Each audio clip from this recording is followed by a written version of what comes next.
Para trás, no palco propriamente dito, você tinha duas portas laterais e você tinha o palco de dentro. O fundo era fechado por uma cortina e se você abria uma cortina, tinha aí um outro palquinho atrás. Então, por exemplo, nas cenas do Hamlet em que o tio ou o Polônio, o conselheiro, espionam ao Hamlet, eles provavelmente estavam nesse palquinho interno, escondidos atrás da cortina, e essas duas escadas, essas duas portas, levavam para o palco superior. O palco tinha 2 níveis, e era do nível de cima que os reis falavam para a multidão, por exemplo. O Henrique V deve ter feito aquele monólogo para o seu exército do palco, do segundo andar do palco. A Julieta, a cena do balcão, ela devia estar no segundo andar do palco. Então era um palco super dinâmico, não era a caixa retangular do palco de cena italiano mais clássico. Assim. E você tinha os sapões. Então aí para um fantasma aparecer, para uma criatura mágica da floresta surgir, aí você abria o sapão e pulava alguém dali de dentro. Apesar dessa agilidade espacial que esse palco permitia, era um teatro pobre, assim, relativamente de recursos. Você não tinha grandes efeitos de luz, até porque era luz solar. Você não tinha sonoplastia, você não tinha, muitas vezes, grandes figurinos. Então, para compensar essa relativa pobreza material do teatro, você tinha algumas convenções. Então, se os personagens estavam num jardim, você botava um vaso com uma planta. E a plateia decodificava aquilo como um espaço que não é a floresta, mas também não é dentro de casa. Mas então como fazer a floresta?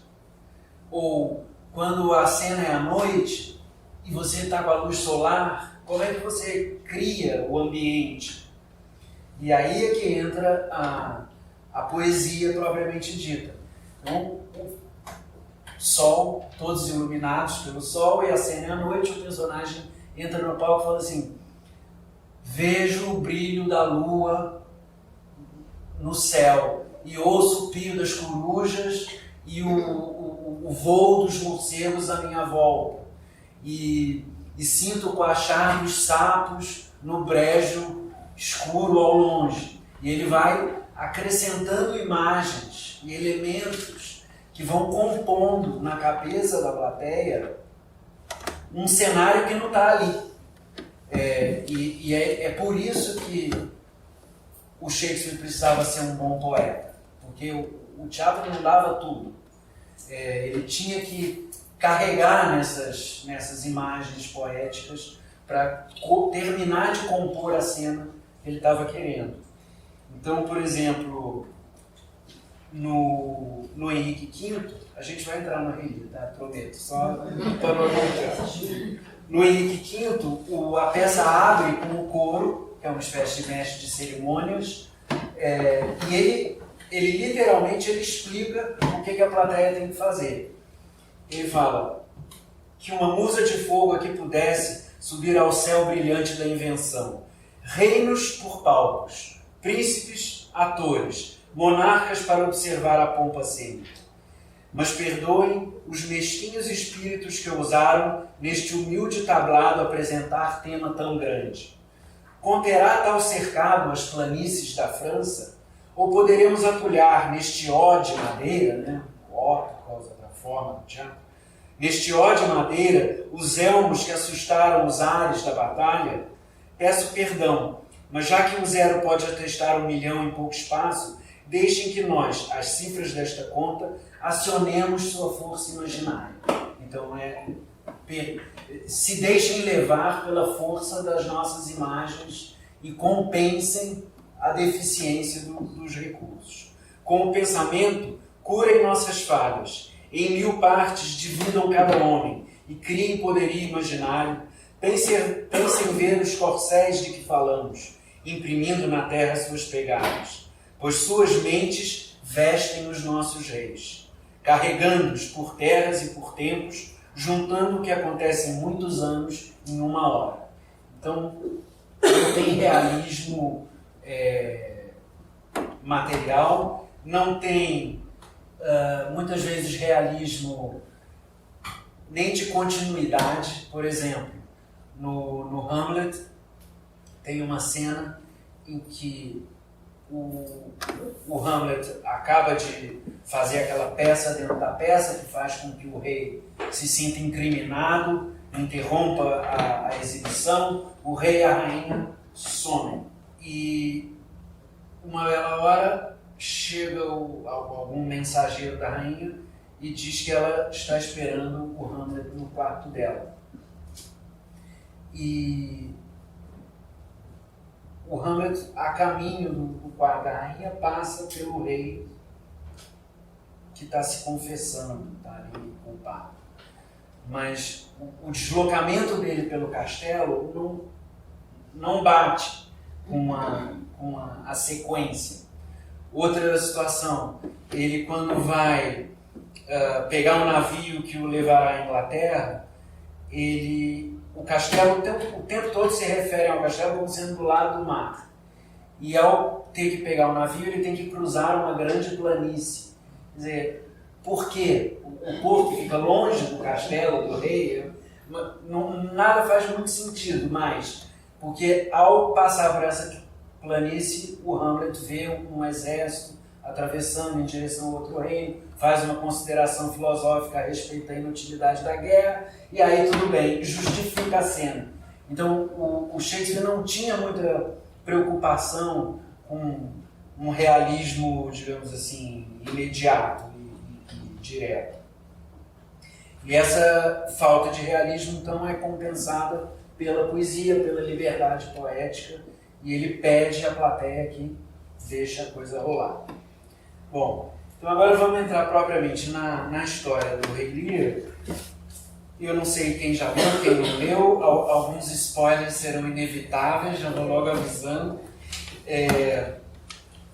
Bom, ele estreou a peça em 1606, ele tinha 42 anos, então, quando a peça estreou. Ele deve ter escrito entre 1603 e 1606. E a peça tem duas histórias duplamente paralelas. Duplamente porque, por um lado, as histórias se passam ao mesmo tempo, então tem esse paralelismo, mas não só elas acontecem no mesmo intervalo de tempo, elas tratam um pouco dos mesmos assuntos, com variações, mas na essência dos mesmos assuntos. Então, a história principal é a história do rei, que resolve se aposentar e dividir o seu reino em 3 partes. Ele promove uma espécie de um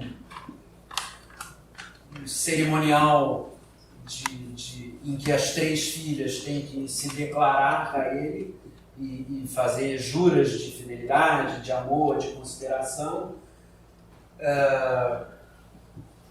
2 obedecem ao script que ele determinou e a mais moça, a preferida justamente, se recusa a compartilhar aquele ritual.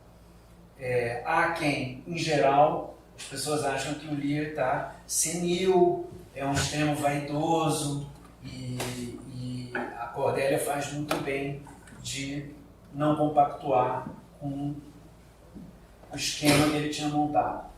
Mas eu já li, por exemplo, outras leituras que acham que não, que o poder tem seus rituais e que se a pessoa não está disposta a cumpri-los, não tem maturidade para cumpri-los, tem mais é que não recebeu um pedaço do reino mesmo. Então, as leituras divergem, mas de qualquer modo, o fato é que ele deserda essa filha e divide o reino só em 2 partes para as outras 2. A única condição que ele impõe é que ele conserve um séquito de 100 soldados. E uma hora ele mora na casa de uma filha, depois ele mora na casa da outra. Mas sempre andando com o seu séquito de 100 soldados. e isso não dá certo.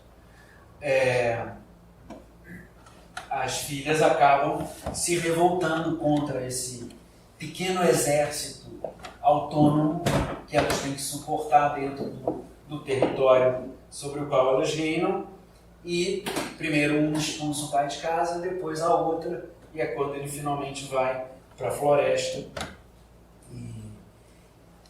e tem a sua grande momento de enfrentamento com a natureza, que é a cena da tempestade, e o seu grande momento de autocompreensão. É o momento em que o Lear se vê com outros olhos, agora despojado de todo o seu poder, despojado do seu séquito e humanizado ao extremo, quer dizer, um ser desprotegido diante da fúria dos elementos. A essa altura, a filha, que ao ser deserdada, na mesma cena em que ela é deserdada, ela era disputada por dois pretendentes. Um, ao vê-la sem dote, desiste de casar com ela. E o outro, que é o rei da França, vendo, entende a atitude dela com firmeza de caráter. Então, casa com ela e a leva para a França. Quando o Lear já está na floresta, começa a haver notícias de que a França vai invadir a Inglaterra e a filha virá para buscá-lo. Há um desdobramento aí da situação. Vou tentar evitar todos os spoilers. Vou falar agora um pouco da outra história, da outra trama, que é a de um barão nobre da corte do Lear, que é o barão de Gloucester. E esse tem dois filhos, um legítimo, que é o Edgar, e um bastardo, que é o Edmund. E ele, a vida inteira, não reconheceu o filho bastardo. Só recentemente é que decidiu reconhecê-lo e incorporá-lo à vida dele na corte.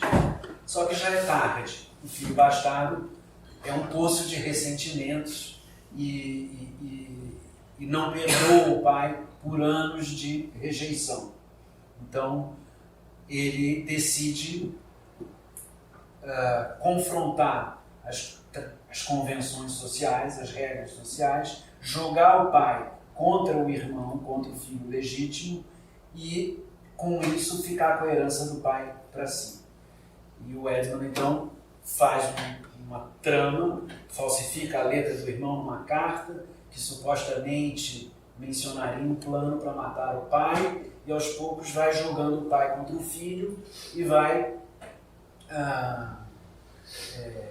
se aproximando da condição de herdeiro do baronato lá. Bom, eu não vou contar a história toda. Eu acho que o importante, num primeiro momento, esses são os dois plots, né, fundamentais.